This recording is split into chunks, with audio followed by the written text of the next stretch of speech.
السلام علیکم ورحمۃ اللہ وبرکاتہ۔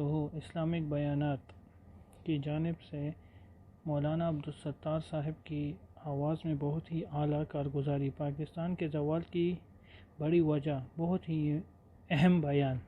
تمام دوستوں سے التماس ہے کہ ہمارے بیانات کو زیادہ سے زیادہ دیکھا کریں اور شیئر کریں، اسی میں ہماری بھلائی ہے دین کی۔ جزاک اللہ۔ اور اللہ رب العزت نے یہ خطہ بھی ایسا غیر معمولی بنایا ہے کہ دنیا میں اس کی مثال نہیں ملتی۔ کیا نہیں ہے اس زمین پر؟ کون سا خزانہ ہے جو یہاں نہیں ہے؟ زمین خزانوں سے بھرے پڑی ہے، زرخیز ملک ہے، 4 موسم ہے۔ اتنی بڑی انڈونیشیا کے بعد جب بنگلہ دیش ساتھ تھا تو سب سے بڑی اکثریت تھی مسلمانوں کی، اور اتنی بڑی نوجوانوں کی طاقت، لیکن وہ کیا چیز ہے کہ ان باشندوں کو اور اس قوم کو اس آزادی کے برکات اور ثمرات نصیب نہیں ہوئی۔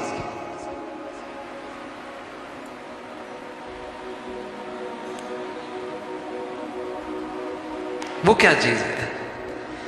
تو قرآن کی یہ آیت پڑھ لیجئے کبھی کہ وَضَرَبَ اللَّهُ مَثَلًا قَرْيَةً كَانَتْ آمِنَةً مُطْمَئِنَّةً، ایک بستی تھی بڑے امن کے ساتھ اور بڑی مطمئن تھی۔ کوئی بستی، کوئی ملک، کوئی شہر، اللہ اس کی ایک تصویر دکھاتے۔ امن تھا، بیرون خطرات بھی کوئی نہیں، اور وہاں کے رہنے والے بڑے مطمئن پرسکون۔ یأتیہا رزقہا من کل مکان، اللہ رب العزت نے ہر طرف سے ان کے لیے معاش کے راستے بھی آسان کر رکھے تھے۔ زمین سونا اگل رہی تھی، آسمان رحمت کی بارشیں دے رہا تھا، دائیں بائیں کے اسوار بڑے پرامن۔ فکفرت بانعم اللہ، پھر کیا ہوا؟ پھر وہاں کے لوگوں نے ناشکری کی، ناشکری کی، اللہ کی نعمتوں کی ناقدری کی، اللہ تعالیٰ کی نعمتوں کی ناشکری کی۔ اللہ میاں کیا سزا دی؟ فَأَذَاقَهَا اللَّهُ لِبَاسَ الْجُوعِ وَالْخَوْفِ،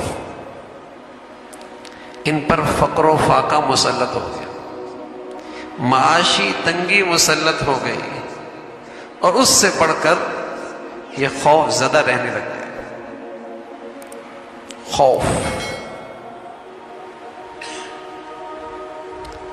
خوف کی فضا بن گئی۔ آزاد خطہ، اللہ کی بڑی عظیم نعمت، جس میں جان، مال، عزت، آبرو کی حفاظت ہو، جہاں وہ آزادی کے ساتھ اپنے عقیدے پر، اپنے نظریے پہ زندگی گزار سکے۔ یہ آزادی اللہ کی بڑی نعمت تھی۔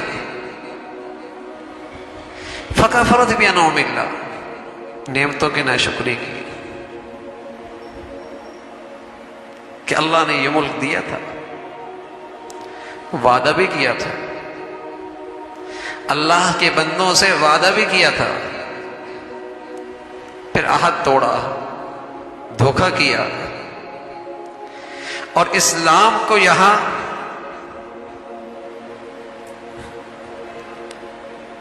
اس کی سربلندی قبول نہیں۔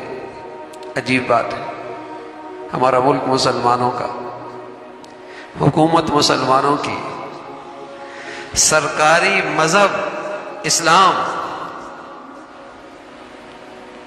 لیکن زندگی اور قومی اداروں میں اگر نہیں ہے تو اسلام نہیں۔ یہاں سود پہ کاروبار کرنا آسان ہے، حلال طریقے سے کاروبار کرنا مشکل ہے۔ اپنی بچیوں اور بچوں کے لیے پاکیزہ ماحول میں تعلیم دلانا مشکل ہے، بے حیائی اور فحاشی آسان ہے، جائز طریقے سے کمانا مشکل ہے، حرام طریقے سے آسان ہے، گناہوں کے لیے سرپرستی ہے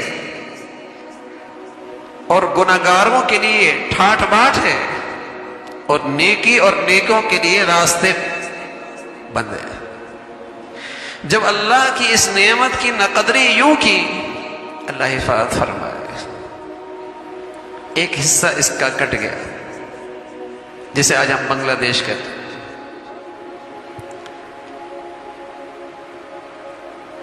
جب اسلام کا نظام نہیں بننے دیا گیا تو پھر عصبیت اور لسانیت کی آواز طاقتور ہو گئی۔ برائے مہربانی ہمارے چینل کو لائک، سبسکرائب اور شیئر کیجیے، جزاک اللہ۔ جب ایمان اس کی فضا نہیں دی تو عصبیت اور لسانیت کی آواز طاقتور ہو گئی،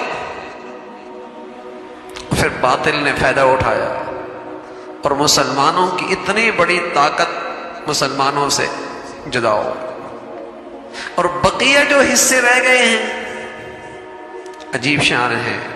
1947 میں جو ملک ملا تھا وہ نہ رہا،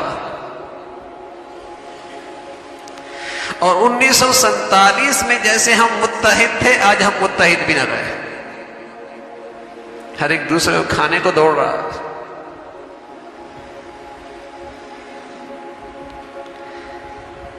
جماعتی تعصب، گروہی نفرت ایسی ہے، گھر گھر میں، محفلوں میں، دوستوں میں نفرت، ایک دوسروں کے عزت کے پیاسے، جانوں کے پیاسے، ایسی دشمنی۔ 1947 والا وہ ملک بھی نہ رہا اور قوم بھی متحد نہ رہے،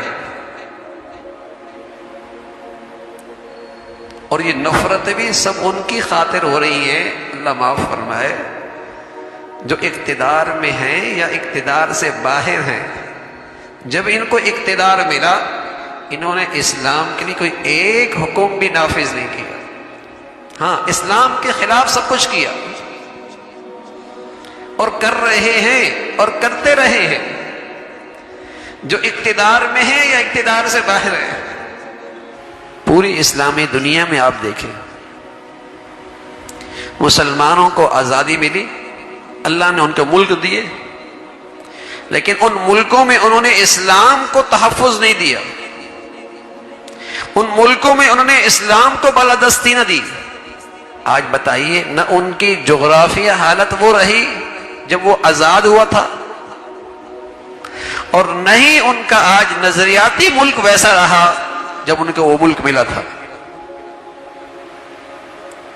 لبنان دیکھیے، شام دیکھیے، عراق دیکھیے، جزیرہ عرب دیکھیے، کالونیاں بن گئی ہیں، ٹکڑوں میں تقسیم ہو گئے ہیں، ملک تباہ ہو گئے ہیں۔ آزادی ملی، خطہ ملا، اسلام کو تحفظ نہیں دیا، تو پھر انہیں بھی تحفظ نہیں ملا، انہیں بھی تحفظ نہیں ملا۔ ہمیں اللہ نے یہ ملک دیا، ہم نے اپنے ملک میں اسلامی قوانین کو تحفظ نہیں دیا، اسے عزت نہیں دی، ایک حصہ جا چکا ہے، باقی بحران ایسے ہیں، اللہ حفاظت فرمائے۔ ہم تو ہر وقت ہر نماز میں دعا کرتے ہیں، اللہ اس ملک کا حامی اور ناصر ہو۔ ظاہر ہے جب اسلام کے نظام کے مطابق نہ عدالتی نظام ہوگا، نہ اس کے احکام کا نفاذ ہوگا، تو نا انصافیاں ہوں گی، ظلم ہوگا نا، اور جب ظلم اور نا انصافی ہوگی تو پھر عصبیت اور لسانیت اس کو راستہ ملے گا، پھر عصبیت لسانیت اس کو راستہ ملے گا۔ اب تو محض ذاتی مفادات کے لیے، جماعتی مفاد کے لیے، اپنے گروہ کے مفاد کے لیے نفرتوں کی آگ لگائی جاتی ہے، یہ سوچے بغیر کہ اس ملک کا پھر کیا ہوگا، اس ملک کا پھر تحفظ کیسے ہوگا، اس ملک کا استحکام کیسے رہے گا۔ صرف ذاتی مفادات کے لیے، جماعتی مفاد کے لیے قوم میں آگ لگائی جاتی ہے۔ اور چونکہ قوم خود انفرادی سطح پہ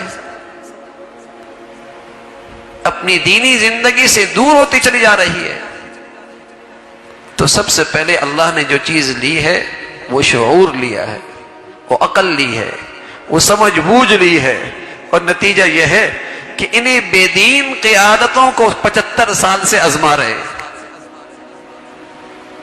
75 سال سے ان بے دین قیادتوں کے پیچھے لگے۔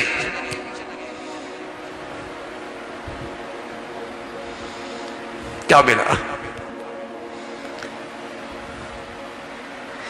یہ تو وہ ملک ہی نہ رہا جو قائد اعظم محمد علی جناح کی زمانے میں یہ آزاد ہوا تھا، یہ تو وہ تصور ہی نہ رہا جو علامہ اقبال نے کیا تھا، وہ تو ملک ہی نہ رہا جس کے لیے مسلمانوں نے اتنی بڑی قربانی دی تھی۔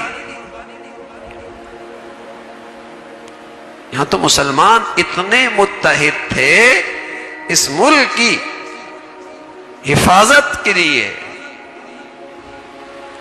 کہ اتنی بڑی قربانی دے کر آئے، اور یہ جو حصہ تھا ملک کا، یہ اس حصے کے مقابلے میں اجڑا ہوا تھا، لیکن ابتدائی طور پہ اتفاق اور اتحاد کی برکت تھی کہ اللہ نے ان سے آباد کروایا اور سرسبز ہوا۔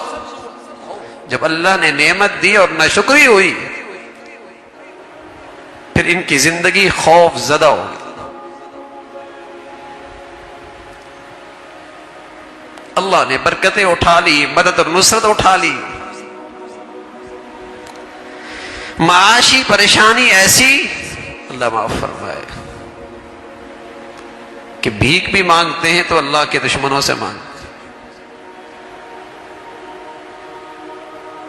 ہیں، وہ ہمارے خیر خواہ ہوں گے، ہمارے ہمدرد ہوں گے، اور بار بار انہوں نے ڈسا ہے، اور پوری اسلامی دنیا کے ساتھ جو ان کا سلوک اور حشر ہے سب کے سامنے ہے۔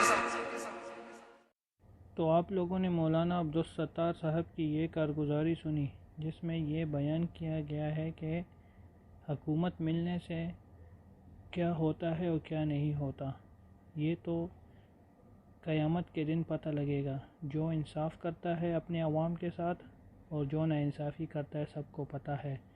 تو اللہ ہمیں ہدایت دے ایسے حکومت کرنے والوں سے۔ جزاک اللہ۔